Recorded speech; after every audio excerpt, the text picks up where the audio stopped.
Febrero de 1991.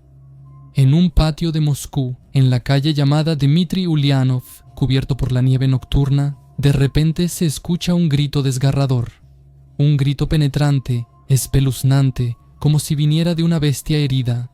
Los habitantes de los departamentos cercanos, al escuchar el silencio de la noche, intuitivamente entienden que es el grito de una persona que está muriendo. El miedo paraliza, pero solo algunos de ellos se atreven a levantar el teléfono y llamar a la policía. Los demás, temiendo salir a la calle, se quedan en sus departamentos resguardándose de un peligro desconocido. A los pocos minutos, en el lúgubre silencio, llegan al lugar de los hechos los agentes de la policía. En ese momento el patio está envuelto en la densa neblina invernal, los edificios de 5 pisos, la pintura descascarada, la nieve profunda y el aire que cala hasta los huesos. A la sombra de estos edificios el tiempo parece detenido y cada paso pesa. El silencio del aire invernal y la noche pesa sobre los oídos. Los inspectores, al no encontrar a nadie en la calle, comienzan a inspeccionar el área cercana. Era una hora tardía cuando el patio estaba casi vacío, solo raras siluetas de personas se veían tras las ventanas. Pero pronto su atención es atraída por un detalle extraño, pequeñas gotas de sangre en la nieve. Es un espectáculo inusual, inquietante. Manchas lechosas de tono rojizo, que se vuelven cada vez más notorias, los conducen hacia el interior del patio. Siguen el rastro que se vuelve cada vez más brillante. La sangre cubre cada vez más la nieve, y pronto ante ellos aparece una mancha sangrienta extendida como un charco. En el centro de esa masa sangrienta yace algo extraño. En la nieve empapada de sangre se ve un trozo de carne humana, pero no es solo carne. A la tenue luz de la linterna se distingue claramente un órgano sexual masculino brutalmente amputado. Desafortunadamente, debido a la censura de YouTube, no puedo mostrar algunos materiales documentales, así que los dejaré en el canal de Telegram de Strashnoti. Suscríbanse y véanlo, el enlace está bajo el video, subtítulos por deamara.org. Cerca del pene cortado había un cuchillo, cuya forma llamó la atención de inmediato.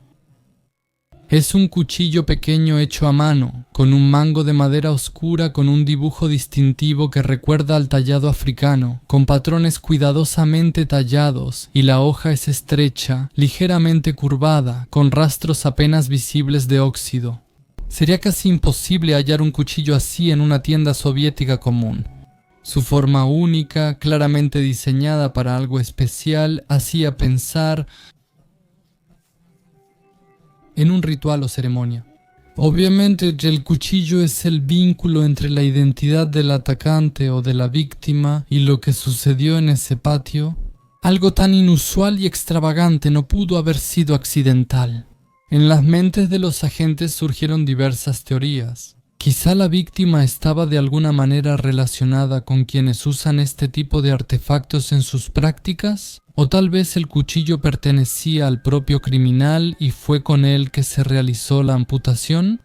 La inspección adicional del área no reveló otras pistas evidentes del crimen cometido. No había otras partes del cuerpo, pertenencias personales ni objetos alrededor que pudieran arrojar luz sobre lo sucedido. Incluso en el sótano del edificio de varios pisos al que echaron un vistazo, no había nada que pudiera dar una pista para resolver el misterio. Los policías revisaron también los patios vecinos y los edificios, pero en todas partes estaba igual de vacío que en el patio donde se hizo el hallazgo impactante. ¿Qué pudo haber pasado en este patio común de Moscú? ¿Y quién era esa persona que necesitó un procedimiento de amputación tan cruel? ¿Qué podría haber de simbólico en esto? Era obvio que las respuestas estaban ocultas en algún lugar más allá de un simple crimen, y también que una persona con una herida tan grave difícilmente podría sobrevivir sin ayuda. Una semana después de que se encontró el órgano sexual amputado, el oficial de la zona recibió una queja de los residentes de una casa ubicada en la misma calle. Informaron que de uno de los departamentos constantemente provenían sonidos extraños y gemidos largos y dolorosos. Varias veces los vecinos intentaron averiguar qué estaba pasando, tocaron la puerta, llamaron, pero nadie abría. Apenas se iban, los gemidos volvían a escucharse. El oficial local decidió revisar el departamento. La entrada era igual que miles de otras en la Moscú invernal de principios de los 90, pintura descascarada en las paredes, buzones oxidados, grises escalones de concreto con manchas sucias de nieve derretida. Los focos en las lámparas funcionaban intermitentemente, dando una luz tenue y desigual. En las esquinas había colillas de cigarro, periódicos viejos, botellas vacías. El aire estaba cargado con el olor a humedad y humo de tabaco. Al llegar a la puerta, el oficial del distrito se detuvo y escuchó. Los gemidos se escuchaban claramente, sordos, desgarradores, llenos de dolor. Luego se escuchó una voz masculina. «Vas a morir, basura, te lo mereces». La voz era ronca, llena de odio, pero al parecer solo había una persona en el departamento. El oficial de policía tocó la puerta fuerte y persistentemente. No hubo respuesta, los sonidos se detuvieron por un momento, pero luego continuaron. No se podía esperar. Él retrocedió y golpeó la puerta con el hombro. La cerradura no cedió, tuvo que golpear de nuevo, y entonces la puerta se abrió de golpe con un estruendo. Adentro estaba oscuro y hacía frío. El aire estaba impregnado con el olor a sangre y algo rancio. En el centro de la habitación había un viejo sofá hundido, cubierto de manchas oscuras de sangre seca. El piso también estaba manchado con rastros marrones que se extendían como si alguien hubiera intentado arrastrarse. El rastro de sangre conducía a la ventana que estaba abierta, dejando entrar el frío viento de febrero y moviendo la cortina. El oficial se acercó y miró hacia abajo. Bajo la ventana, sobre la nieve, yacía el cuerpo de un hombre.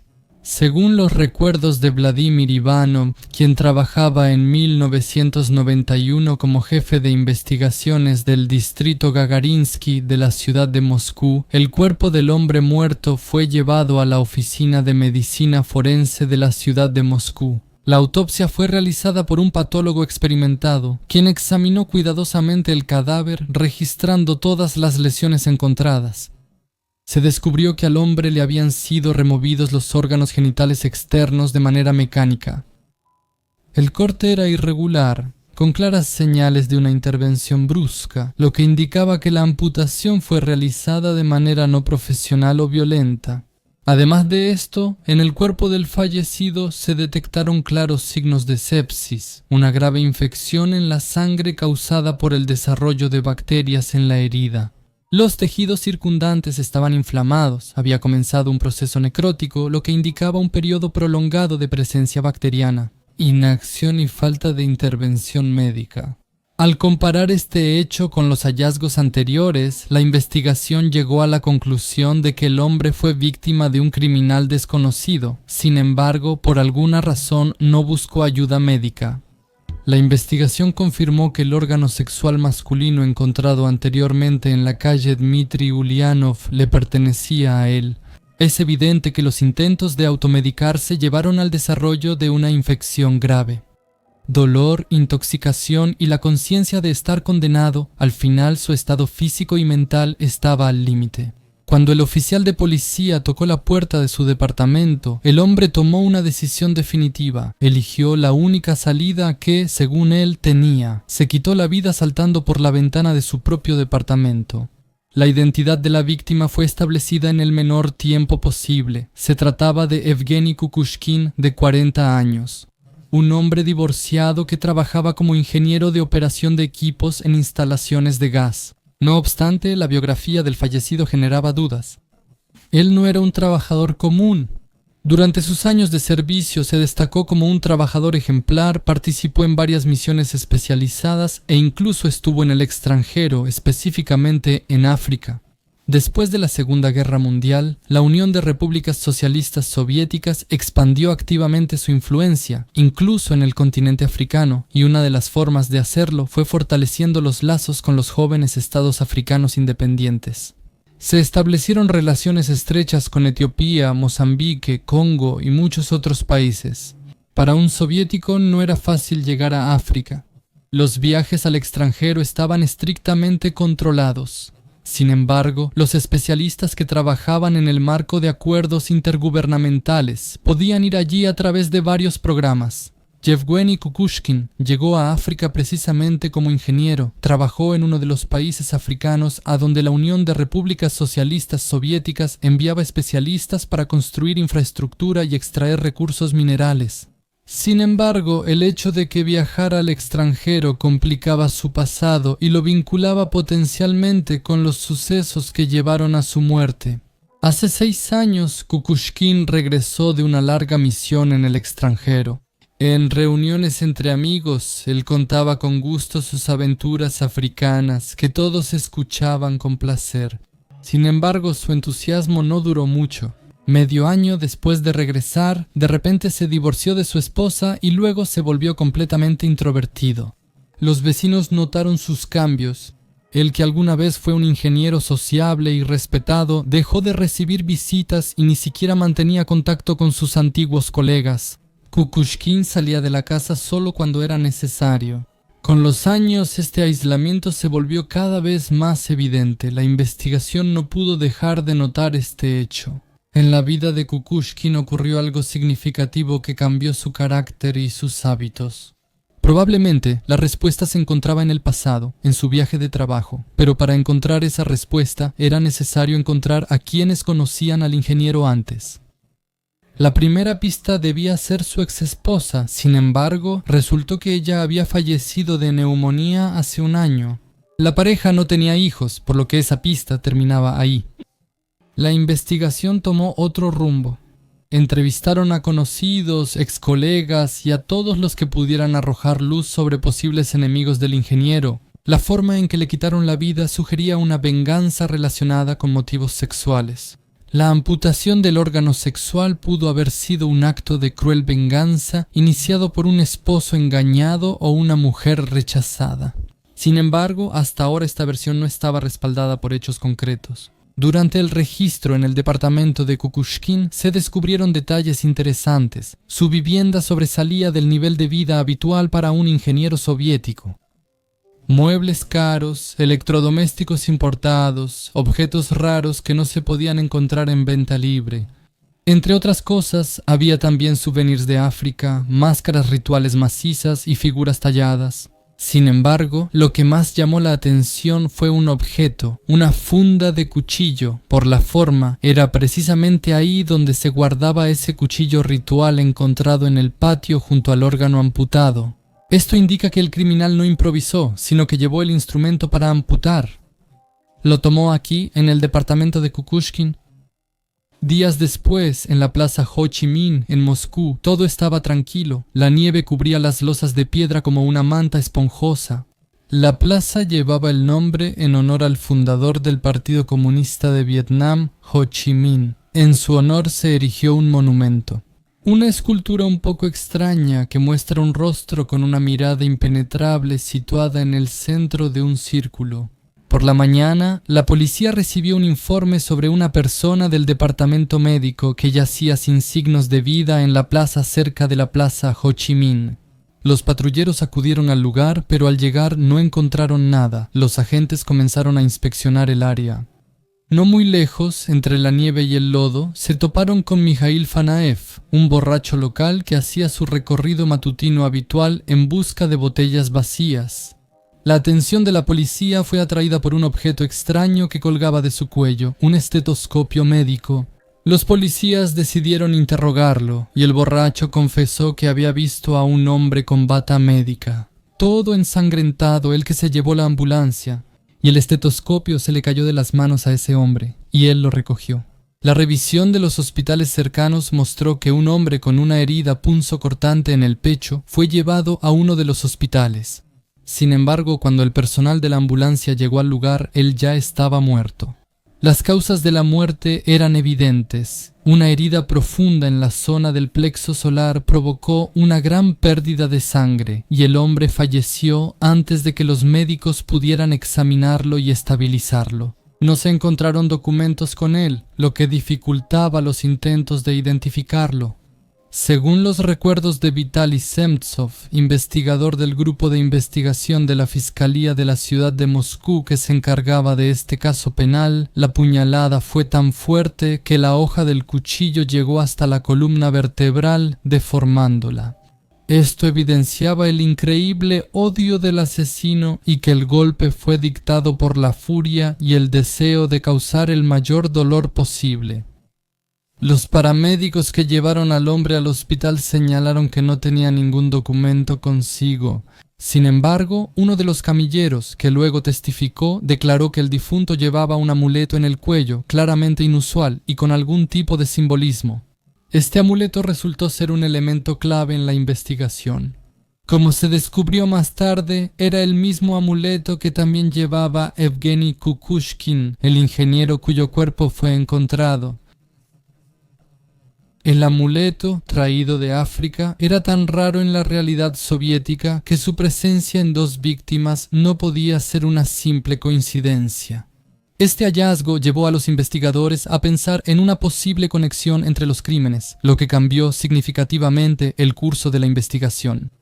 Los interrogatorios a los colegas de Kukushkin que trabajaron con él en África revelaron varios detalles interesantes e inesperados que arrojaron luz sobre la personalidad del ingeniero. Resultó que Kukushkin trajo de su viaje de trabajo un conjunto completo de amuletos, alrededor de una docena iguales, que repartía generosamente entre familiares y amigos, asegurando que tenían poderes mágicos y protegían contra las desgracias.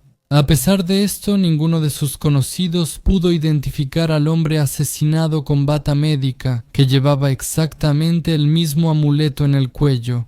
Además, los colegas de Kukushkin contaron que el ingeniero era una persona propensa a tener romances frecuentes y relaciones sexuales casuales. En África, durante su viaje de trabajo, era un visitante frecuente de los burdeles locales y, como señalaban sus conocidos, siempre tenía debilidad por las mujeres fáciles. A menudo se jactaba de sus aventuras íntimas, tanto en África como en la Unión de Repúblicas Socialistas Soviéticas, y no tenía reparo en compartir esos detalles en reuniones con amigos. Cuando regresó a su país natal, su esposa finalmente no soportó las constantes infidelidades, y eso fue una de las razones de su divorcio. Después de un tiempo, Mikhail Fanaev volvió a terminar en la comisaría, detenido por un escándalo causado por estar ebrio. Durante el registro personal le encontraron 700 rublos, una cantidad que claramente no correspondía a su situación habitual. Un borracho que ya había vendido todo lo valioso de su casa difícilmente pudo ganar esa suma de forma honesta. En el interrogatorio, Fanaev confesó que al encontrar el cuerpo en la plaza de Ho Chi Minh, el hombre ya estaba muerto.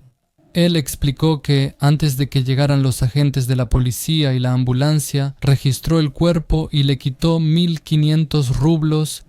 La víctima carecía de documentos. Fanaev juró que no tenía nada que ver con la muerte y afirmó que simplemente encontró el dinero en el cuerpo sin vida. Para reforzar su versión, le entregó a los agentes de la policía una pulsera que le quitó de la mano al fallecido. La pulsera resultó ser una pista clave. En la parte trasera tenía una etiqueta con el nombre de una cooperativa médica ubicada cerca del lugar del crimen. Después de eso, los investigadores fueron a la cooperativa para averiguar qué relación podía existir entre el médico fallecido y esa institución. Cabe señalar que las cooperativas médicas en la Unión Soviética aparecieron a finales de los años 80 como parte de una reforma económica.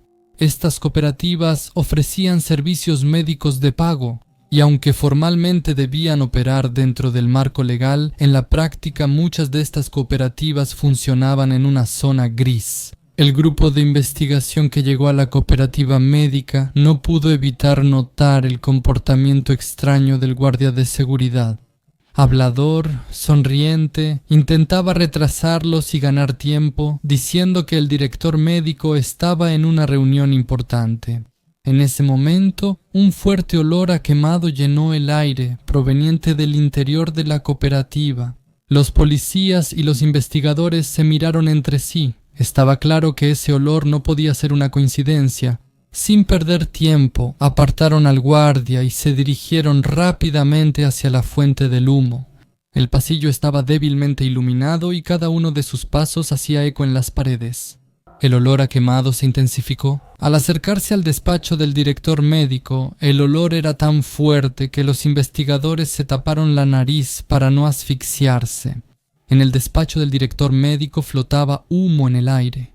En el suelo, alrededor de la mesa, se veían restos quemados de documentos. Los papeles, al arder, exhalaban chispas residuales que iluminaban la habitación con una luz tenue. Sin embargo, el director médico Andrei Gorbenko ya no estaba allí. La puerta de su despacho estaba abierta, y por la forma descuidada en que había dejado la mesa, era evidente que se había apresurado a huir. Él logró destruir todo antes de que llegaran los investigadores. Y al parecer, ese era precisamente el objetivo principal de sus acciones: borrar todo rastro de su actividad ilegal. El registro en la cooperativa médica, a pesar de su caos y apresuramiento, dio resultados. Además de los documentos destrozados y los papeles quemados, los investigadores encontraron algo extraño: toda una serie de falsificaciones. Los empleados de la cooperativa empacaban vitaminas comunes en pequeños sobres, en los que escribían nombres extraños. No eran medicamentos, sino placebos, engaños para pacientes confiados. Entre los documentos quemados y las cajas vacías, otro objeto llamó la atención de los investigadores: una foto grupal colgada en la pared de la oficina del médico principal. En la fotografía había varias personas, empleados de la cooperativa. Algunos sonreían a la cámara, otros miraban hacia otro lado, pero uno de ellos parecía familiar. Se confirmó la identidad de la persona fallecida en la plaza. Era Anton Savatev, de profesión médico endocrinólogo, y ahora, cuando los investigadores supieron quién era, los detalles empezaron a encajar. El fallecido no resultó ser solo una víctima de violencia al azar, sino que era parte de un círculo criminal. Los investigadores fueron a registrar el departamento del médico fallecido, Savatev, con la esperanza de encontrar al menos alguna pista que pudiera arrojar luz sobre su vida personal y su implicación en las actividades delictivas de la cooperativa y con el fallecido Savatev. El departamento era modesto, nada llamaba la atención, pero entre los pocos hallazgos había uno realmente importante: una libreta de direcciones desgastada y amarillenta, como si hubiera pasado por muchas manos. A primera vista no había nada inusual en ella, pero al examinarla detenidamente quedó claro que no eran simples anotaciones de apellidos y teléfonos, como suele ser el caso de los médicos o empleados de instituciones similares. En lugar de nombres y contactos habituales, solo había misteriosas abreviaturas, entre las cuales aparecían números incomprensibles y también nombres de estaciones del metro de Moscú. Al principio se pensó que podrían ser pagos por servicios médicos, pero las sumas de alrededor de 3 a 4 mil eran mucho mayores de lo que podría costar incluso el procedimiento médico más caro, especialmente para esa época. Las anotaciones en el cuaderno estaban organizadas en orden cronológico. En la primera parte había referencias a reuniones que ya habían ocurrido y en la segunda a las que estaban por venir. Al analizarlas, los investigadores hallaron que todas las reuniones se relacionaban con distintas estaciones del metro. Pero lo que llamó especialmente la atención fue la anotación sobre una reunión que debía celebrarse en 2 días en la misma estación de metro Akademicheskaya. En relación con esto, la investigación decidió llevar a cabo una operación para detener al presunto delincuente. 2 días después, los agentes se dirigieron al metro Akademicheskaya. La plaza ubicada cerca estaba llena de gente: estudiantes apurados rumbo a clases, pensionados paseando con bolsas de las tiendas y transeúntes ocasionales abrigándose con sus abrigos contra el frío de febrero. Los agentes se encontraron en una situación difícil. ¿Cómo identificar a la persona correcta entre esa multitud sin asustarla? La astucia vino al rescate. Supusieron que la persona que organizó la reunión estaría buscando a alguien con una bata médica. Seleccionaron a un agente con una complexión similar a la del médico fallecido. Le pusieron una bata blanca sobre su ropa normal y lo enviaron al parque. El agente encubierto tomó posición junto a la banca, tratando de verse lo más natural posible. Observaba atentamente los rostros de los transeúntes, esperando a ver quién se acercaría. Los minutos pasaban lentamente, cada segundo parecía una eternidad. Y de repente su mirada se cruzó con la de un hombre que se detuvo a unos metros de él. Era Andrei Gorbenko, el director fugitivo de la cooperativa médica.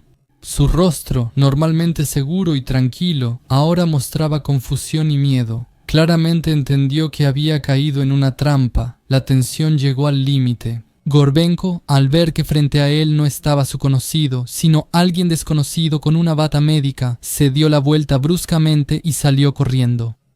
El agente encubierto salió tras él sin pensarlo. La persecución no duró mucho. Gorbenko, que no estaba acostumbrado al esfuerzo físico, se cansó rápidamente. Tropezó con la banqueta, cayó de rodillas, y en ese momento el agente lo alcanzó, sujetándolo firmemente del hombro. Gorbenko no se resistió. Su respiración era pesada, su rostro se puso rojo y en sus ojos se reflejaba la desesperación. Lo llevaron a la comisaría, donde de inmediato comenzó el interrogatorio. Gorbenko, al parecer entendiendo que ya no tenía sentido ocultar nada, empezó a declarar. Su voz temblaba, las palabras se le quebraban, pero contó que las cosas en la cooperativa iban mal. Los soviéticos no estaban acostumbrados a pagar por la atención médica, ya que desde niños sabían que la medicina en la Unión de Repúblicas Socialistas Soviéticas era gratuita. Los pacientes no llegaban, el dinero se acababa y las deudas crecían. Gorbenko ya estaba listo para cerrar el negocio, pero entonces apareció Anton Sabatev con una propuesta que podría traerles mucho dinero. Propuso aprovechar el miedo de la gente al síndrome de inmunodeficiencia adquirida. En la Unión Soviética, en los años 80, la información sobre el síndrome de inmunodeficiencia adquirida era limitada, y tanto el virus de la inmunodeficiencia humana como las enfermedades que causaba aún eran poco conocidas por la mayoría del país. El problema se agudizó a finales de los 80 y principios de los 90, cuando, en medio del aumento de la dependencia de sustancias prohibidas, especialmente entre los consumidores que se inyectaban, comenzaron a registrarse enfermedades entre este grupo. A finales de los años 80, incluso apareció en la Unión Soviética un periódico llamado Síndrome de Inmunodeficiencia Adquirida, Info, que jugó un papel importante en la difusión de información sobre el síndrome de inmunodeficiencia adquirida. Sin embargo, debido a la falta de fuentes confiables e información científica, el periódico a menudo publicaba materiales deliberadamente extravagantes, sensacionalistas y alarmantes, lo que aumentaba el miedo en la sociedad.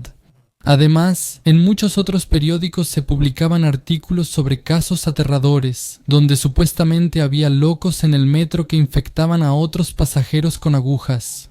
Estos rumores creaban una atmósfera de miedo generalizado y la información sobre la enfermedad era sumamente escasa. Sabateyev admitió que su negocio estaba basado en el fraude y prosperaba gracias a los medicamentos falsos que él y Gorbenko vendían a la gente por enormes cantidades de dinero.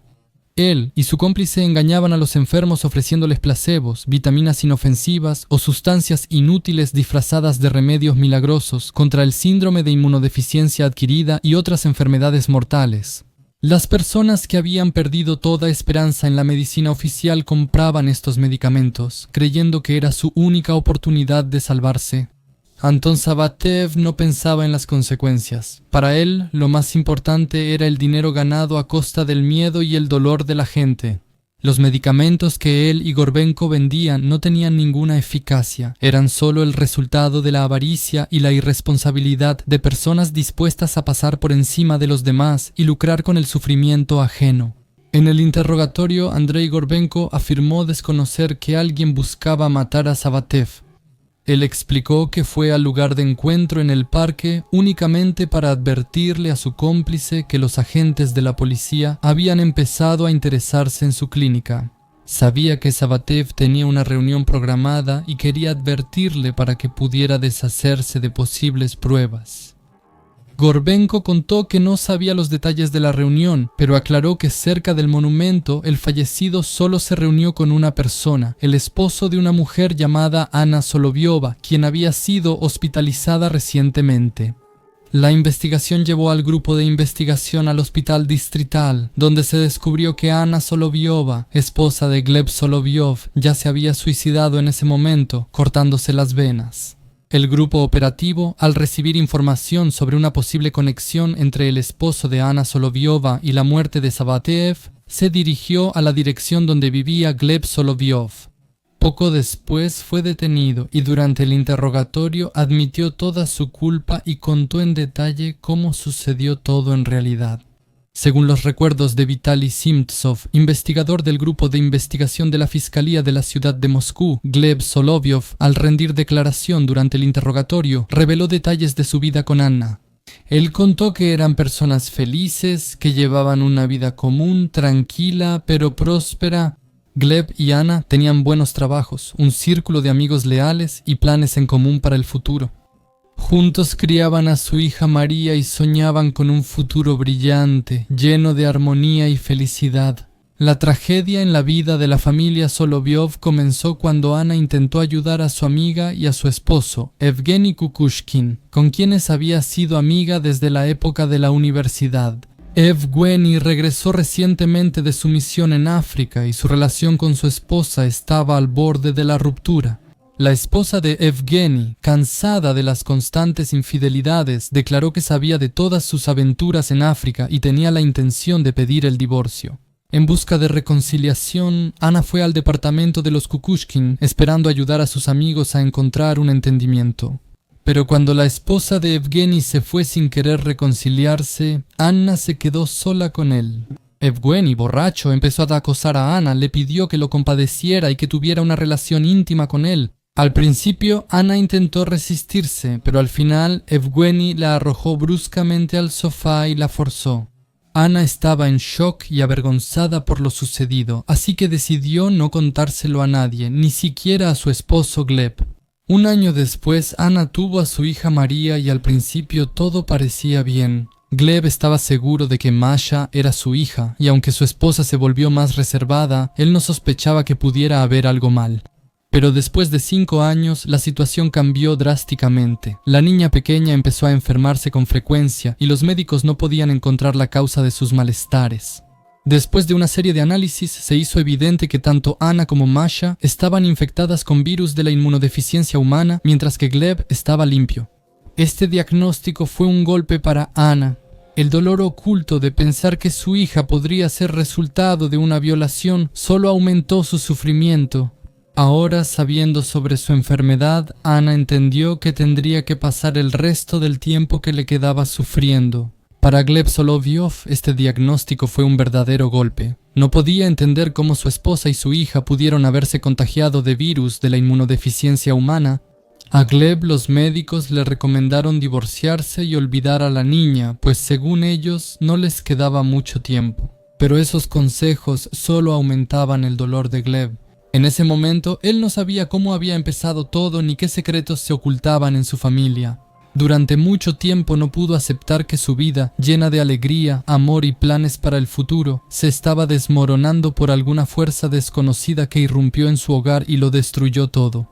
Gleb Soloviov, desesperado por encontrar una solución para su familia, fue a pedirle consejo a Evgeny Kukushkin. En ese momento, él aún no sabía todo lo que había pasado entre él y su esposa.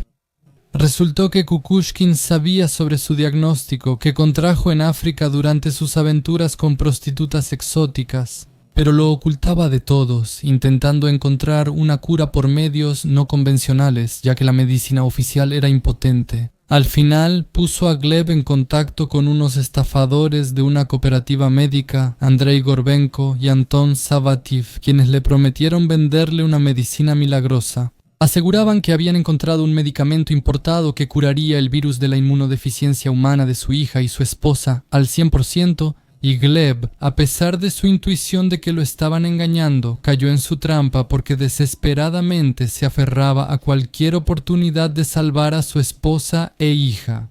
Gleb vendió todo lo que pudo y se endeudó para comprar el costoso medicamento. Pero su uso no tuvo ningún efecto. El estado de Anna y María solo empeoraba. Cuando Gleb sacó a su hija temporalmente del hospital, encontró en su ropa un mensaje de despedida de Anna. En él, ella escribió que Yevgeny Kukushkin abusó de ella, y en realidad el padre biológico de su hija posiblemente es él, y también que ella lamenta todo y planean acabar con su vida. Gleb no podía creerlo. Él, entre lágrimas, leía la carta una y otra vez, como si intentara encontrar en ella algo que se le había escapado, algo que pudiera darle al menos una pizca de esperanza. No podía entender cómo una persona a la que consideraba amigo de la familia pudo hacerle eso a su esposa, ni cómo él y su esposa pudieron ocultarle un hecho tan terrible. Sobre lo que realmente sucedió. Esa noche, cuando Anna se quedó sola con Yevgeny, Gleb no sabía qué pensar. Su mente estaba nublada por el dolor y la rabia. Unos días después, Gleb Solovyov estaba parado en la puerta del departamento de Yevgeny Kukushkin y presionaba el timbre con desesperación. Su respiración era profunda y entrecortada. El corazón le latía con fuerza en el pecho. Todo lo que le quedaba era un encuentro, un solo paso para finalmente resolver lo que destruyó su vida, para vengarse de quien le trajo a él y a sus seres queridos tanta tristeza y lágrimas. Su rostro pálido y sus ojos ardían con un fuego frío, casi loco. Yevgeny entreabrió la puerta de entrada y se quedó inmóvil al ver a Gleb. Este entró sin esperar invitación y cerró la puerta de golpe detrás de sí. No dijo una palabra. Al adentrarse en el departamento y examinar cuidadosamente la habitación, prestó atención a la vitrina del armario. Allí, entre otros objetos memorables, había un estuche que contenía un cuchillo inusual. Sintiendo cómo sus dedos se tensaban, Gleb se acercó a la vitrina, la abrió sin dudar y tomó el arma de su venganza. En sus manos apretaba el cuchillo de recuerdo, ese mismo con el mango tallado y la hoja curva, que ahora no parecía solo un arma, sino un símbolo de venganza. Yevgeny se levantó de un salto, su rostro palideció, intentó justificarse, empezó a hablar, pero Gleb ya no lo escuchaba. La mirada de Kukushkin se deslizó hacia el cuchillo e intentó decir algo, pero las palabras se le atoraron en la garganta. Yevgeny retrocedió un paso, su rostro se deformó por el miedo. Intentó justificarse de nuevo, empezó a hablar, pero Gleb ya avanzaba. En sus ojos se leía una furia que no se podía contener. Kukushkin, al darse cuenta de que las palabras no serían suficientes, se dio la vuelta bruscamente y corrió hacia la puerta. Salió corriendo a la escalera y luego a la calle. En la fría noche de febrero, Gleb salió corriendo tras él. Solo veía un objetivo, Yevgeny Kukushkin, quien ahora para él era la encarnación de todo el mal que había caído sobre su vida. La persecución los llevó a uno de los patios, donde la nieve yacía en una capa densa, y los faroles solo iluminaban una parte del espacio, dejando el resto en sombras. Yevgeny tropezó, cayó de rodillas, y en ese momento Gleb lo alcanzó. Yevgeny chillaba, la desesperación se notaba en su voz. Gleb agarró a Yevgeny por los hombros y lo tiró sobre la nieve. Sus movimientos eran bruscos, casi mecánicos. Le bajó los pantalones a Yevgeny sin prestar atención a sus gritos y súplicas. El cuchillo africano en su mano brilló a la luz, y con un solo movimiento preciso, Gleb cortó lo que él consideraba el instrumento de todo el sufrimiento que Yevgeny había traído a su vida. El grito que salió de la garganta de Kukushkin fue tan agudo que parecía haberse escuchado en toda la cuadra. La sangre brotó sobre la nieve, formando manchas oscuras, casi negras. Kukushkin, retorciéndose de dolor, intentaba decir algo, pero las palabras se convertían en sonidos ininteligibles. Gleb estaba de pie sobre él, respirando con dificultad. Sus manos temblaban, pero en sus ojos ya no había esa furia, ahora solo había vacío y desesperación. Él levantó a Yevgeny, casi arrastrándolo por la nieve, y lo llevó de regreso al departamento. Gleb dejó a Yevgeny en el suelo del departamento y fue por el teléfono para llamar a una ambulancia, pero una voz débil se escuchó. «No hace falta», susurró Yevgeny. Su rostro pálido tenía un leve tono verdoso. Déjame morir». Gleb se quedó paralizado. Miraba al hombre que alguna vez fue su amigo y que ahora yacía frente a él, desangrándose. En sus ojos no había odio, solo cansancio y amargura. Colgó el teléfono y se sentó en el suelo junto a él. El silencio en el departamento era ensordecedor, solo lo interrumpía la respiración entrecortada del moribundo. En su última conversación se arrepintió de todo, confesó haber abusado de su esposa y también le contó a Gleb que la cooperativa donde compraban las pastillas juntos estaba involucrada en fraudes. No tenían ningún medicamento para el síndrome de inmunodeficiencia adquirida, solo vendían placebos, aprovechándose de la desesperación de la gente. Él mismo cayó en eso e intentó curarse con las supuestas pastillas mágicas que en realidad eran solo vitaminas comunes y nada le ayudó. Después de eso, Solovyov, al enterarse de la verdad, decidió detener a los estafadores, pensando que también eran responsables del sufrimiento de su esposa e hija. Él programó una reunión con Sabatev antes de lo planeado, pero no para comprar el medicamento falso, sino para poner fin a sus crímenes. Anton Sabatev, Gleb le quitó la vida brutalmente temprano en la mañana, entre el bullicio y el polvo de la plaza Gleb, cerca del metro Akademicheskaya.